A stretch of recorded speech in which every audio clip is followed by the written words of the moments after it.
नमस्कार बंधु माने चलतु आम आज जानिबा बिलेई किपरि आमको भल एवं खराब समय आसिला पूर्व संकेत दे थाए। बिलेईर 10टी शुभ एवं अशुभ संकेत जदि आपण माने एही संकेत गुड़ी को जानिजिबे तेबे आपणकर कौनसी खराब बा भल समय आसिबा पूर्व आपण जानि परिबे। एथिपाई बिलेईर एही 10टी शुभ एवं अशुभ संकेत विषय जानिबा बहुत जरूरी, कारण बिलेई समस्तंकर घर को आसी थाए एवं किछि ना किछि हरकत मध्य करि थाए। बिलेई घर को आसीबा परे कौन शुभ एवं अशुभ संकेत देई थाए आमे जानि नथिबारु ताहाको अणदेखा करिथाउ। एथिपाई आमर केतेबेले भल एवं खराब समय आसी थाए आमे ताहा जानि पारि न थाउ। आमे एहा भाबिका अणदेखा करिथाउ कि एहा बिलेईर किछि क्षण हरकत थिला, जेपरि बिलेई घरे बासन पकाइबा, क्षीर पीवा एहीपरि बहु संकेत देई थाए। आज मु एपरि 10टी संकेत कहिबाकु जाउछि जहा आपण माने जानिबा बहुत जरूरी।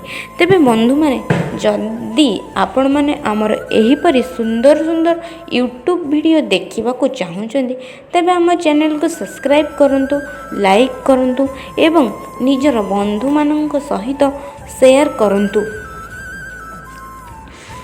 नंबर 1, बिलेई घरे कांदिले यह बहुत अशुभ होइथाए। यह संकेत देइथाए कि घरे कहार देह असुस्थ हेबार संभावना अछि बा दारिद्र्यता देखा देई पारे आगकू।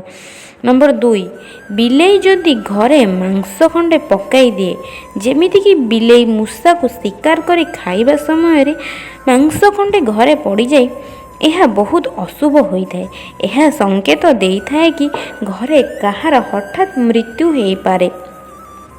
जदि आपण एही अशुभ घटनारू रक्षा पाइबाकू चाहुचंदी तेबे माँ लक्ष्मी को पाखकू जाइका पूजा करिबा दरकार। नंबर 3, सकाळु सकाळु बिलेई घर को आसीबा शुभ होइथाए। जदि सूर्य उदय समय रे बिलेई को घर को आसुथबार देखिबे, यह आपण एवं आपणक परिवार पई बहुत शुभ होइथाए। नंबर 4, जदि घरे बिलेई छुआ जन्म करुछि तेबे यह बहुत शुभ होइथाए। यार अर्थ कारण आपणकर घरे बहुत सारा पॉजिटिव एनर्जी भरी रही थाए, सेथिपई बिलेई आपणक घरे छुआ जन्म करिछि। आपण केबे भी बिलेई छुआ एवं माँ को घरु बाहर करिवे नाही। यह संकेत देइथाए कि आपणक परिवार रे जेते सब समस्या थिला सब समाधान हेबाकू जाउछि। घर संतान सुखर प्राप्त हेबाकू जाउछि, माने घरे कहार गोटे छोट छुआ जन्म नहीं पारे। नंबर 5, बिलेई जदि स्वप्न रे आसे यह बहुत शुभ होइथाए, किंतु जदि बिलेई मरी जाइथिबार बा झगड़ा करुथिबार स्वप्न रे आसे ताहाले यह बहुत अशुभ होइथाए। नंबर 6, बिलेई घरे पानी पीले यह बहुत शुभ होइथाए, किंतु जदि बिलेई घरे क्षीर पिए ना यह बहुत अशुभ होइथाए। जदि बिलेई आपणक घरे क्षीर पीला ना यह बहुत अशुभ, केबे भी सेटा क्षीर केबे बाहर पकांतु नाही। पानी पीले बहुत शुभ। यार अर्थ कौन कि आपणक घरे धन प्राप्त हेबाकू जाउछि एवं व्यवसाय चाकरी रे उन्नत हेबाकू जाउछि। करज करता जो सब टंका से सब सुझी जाइबार संभावना अछि यदि बिलेई आपणक घरे पानी पिए तो। नंबर 7, बिलेई जदि घरे उदास अवस्था रे बसी थाए तेबे यह अशुभ होइथाए। यार अर्थ घरे कहार देह खराब होई पारे बा शांतिर महल जो थी नष्ट हो जाई पारे, दारिद्र्यता देखा दे पारे।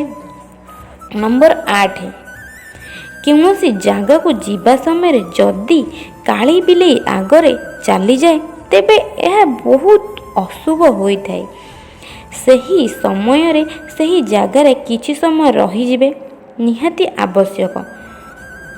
ଏବଂ ପାଣି ପିକା ସେହି ଜାଗାରୁ ଯିବା ଆବଶ୍ୟକ। ଏହାର ଅର୍ଥ ଆପଣଙ୍କର କୌଣସି ଦୁର୍ଘଟଣା ଘଟିବାକୁ ଯାଉଛି। ଏହା କାଳି ବିଲେଇ ଆପଣଙ୍କୁ ସଂକେତ ଦେଇଥାଏ। ଯଦି ଆପଣ ପାଣି ପିକା ସେହି ଜାଗାରେ କିଛି ସମୟ ରହିକି ଯିବେ, ତେବେ ସେହି ସଂକେତଟି ଟଳି ଯାଇଥାଏ। ନମ୍ବର 9, କାଳି ବିଲେଇ ଯଦି ପଞ୍ଝା ମାରେ ତେବେ ଏହା ବହୁତ ଅଶୁଭ ହୋଇଥାଏ। ଏହାର ଅର୍ଥ ଆପଣଙ୍କ ଘରେ ଆର୍ଥିକ ସ୍ଥିତି ଖରାପ ହେବାକୁ ଯାଉଛି ବା ଆପଣ କରଜରେ ବୁଡ଼ିବାକୁ ଯାଉଛନ୍ତି। ନମ୍ବର 10, ବିଲେଇର ଲଢ଼େଇ ଝଗଡ଼ା। ଯଦି ଦୁଇଟି ବିଲେଇ ଲଢ଼େଇ ଝଗଡ଼ା କରୁଥିବାର ଆପଣ ଦେଖିବେ, ତେବେ ଏହା ବହୁତ ଅଶୁଭ ହୋଇଥାଏ। ଏହାର ଅର୍ଥ ଆପଣଙ୍କ ଘରେ ବା ପରିବାର ମଧ୍ୟରେ ବା ଆପଣଙ୍କ ନିଜ ଲୋକ ବା ଯେଉଁ ସାହି ପଡ଼ିଶା ରହିଥାନ୍ତି ସେମାନଙ୍କ ସହିତ ଆପଣଙ୍କର ଝଗଡ଼ା ହେବାର ସମ୍ଭାବନା ରହିଥାଏ। ତେବେ ବନ୍ଧୁମାନେ ନମସ୍କାର, ଜୟ ଜଗନ୍ନାଥ। ଭିଡ଼ିଓଟି ତ ଏଇଠି ଆମର ଶେଷ ହେଲା, କିନ୍ତୁ ଏହିପରି ସୁନ୍ଦର ସୁନ୍ଦର ଆମର ଭିଡ଼ିଓ ଦେଖିବା ପାଇଁ ଆପଣଙ୍କୁ ଆମ ଚ୍ୟାନେଲକୁ ସବସ୍କ୍ରାଇବ୍ କରିବାକୁ ପଡ଼ିବ। ଲାଇକ୍ କରନ୍ତୁ ଏବଂ ସେୟାର କରନ୍ତୁ ନିଜର ବନ୍ଧୁମାନଙ୍କ ସହିତ ଏବଂ